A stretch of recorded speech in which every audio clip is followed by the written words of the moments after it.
1946년 폴란드에서 태어난 알렉산더 노바는 올해로 73세를 맞이했습니다. 그가 세계적인 모험왕이라 칭송받는 이유는 2010년, 2013년, 그리고 2017년 3번에 걸쳐 7m짜리 카약과 노 1개만으로 대서양 횡단을 해냈기 때문입니다. 3번의 대서양을 건너면서 겪은 고초는 이루 말로 다 할 수 없을 지경입니다. 2010년 노인의 첫 번째 항해는 아프리카 세네갈에서 출발해 브라질에 도착하는 것이었습니다. 노인의 나이 65세, 99일 동안 노를 저어야 했지요. 항해 기간 동안 일사병이 걸릴 정도로 무더운 날씨가 이어지는가 하면 어느 때는 자신과 카약 전체를 집어삼킬 듯한 폭풍우에 노출되기도 했습니다. 이게 죽는다는 것이구나. 10m짜리 검은 파도를 보며 사랑하는 아내가 스쳐 지나가기도 했습니다.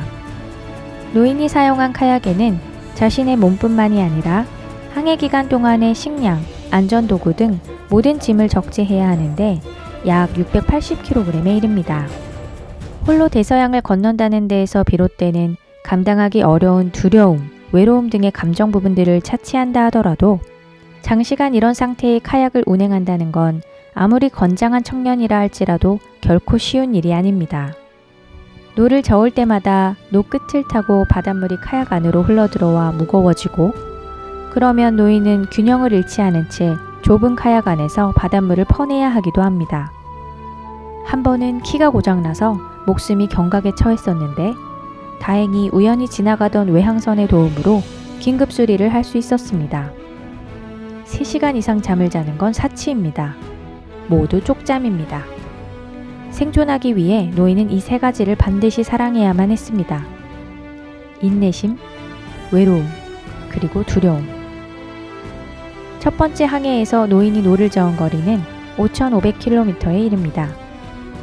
시간당 2.26km로 노를 저은 것이고 24시간 동안 평균적으로 54km의 노를 저은 수치입니다. 하루 동안 항해한 최고 거리는 126.5km. 세네갈을 출발했을 때 64kg이던 체중은 브라질에 도착했을 때 15kg이 빠진 49kg이었습니다. 첫 번째 항해를 마치고 휴식을 취하던 노인은 이번에는 목표 항해 거리를 2배로 늘린 10,000km를 마음먹습니다. 당연히 이번에도 혼자입니다. 2013년 10월 노인의 나이 68세. 두 번째 항해가 시작되었습니다.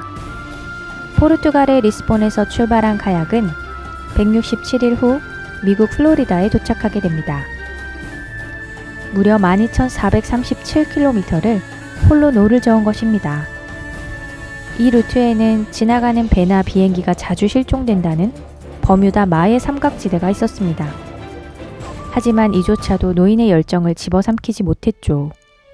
2017년 10월 노인은 3번째 카약 항해에 나섭니다.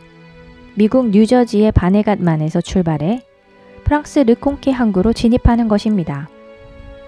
72세의 노인은 또다시 성공적으로 110일의 항해를 마칩니다. 3번의 항해 모두 오로지 자기 힘으로 자신과 싸워 해낸 것입니다.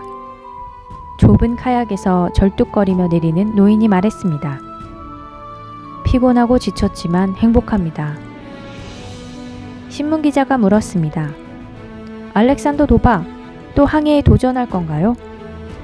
노인의 몸은 축 처져 있었지만 그의 눈만은 또렷했습니다. 저의 카약 사랑은 34세 때부터였습니다. 그로부터 40년이 이어졌네요. 이제는 멈추고 싶어도 멈출 수가 없습니다. 저의 열정은 또 다른 탐험을 이미 향하고 있습니다. 또 할 거냐고요? 당연합니다. 사람들은 제 항해를 보며 부러워합니다. 그리고 다음 항해 계획을 발표할 때 이렇게 말합니다. 상상만 해도 너무 멋지네요, 도바. 하지만 그들은 꼭 이런 단서를 붙이죠. 도바, 이제는 불가능할 것 같아. 나이를 생각해야지. 그들은 한결같이 이번이 마지막 항해라고 말했습니다. 하지만 저는 늙어가는 제 몸에 맞추어 결국 해내는 방법을 찾아냈고 그 누구도 볼 수 없었던 아름다운 세상의 면면들을 제 눈과 마음에 담을 수 있었습니다. 저도 한 가지 묻고 싶습니다. 여러분들도 저와 비슷하게 이런 열정을 갖고 있나요? 그것이 무엇인지는 모르겠지만 이것만은 분명하다고 말씀드리고 싶습니다.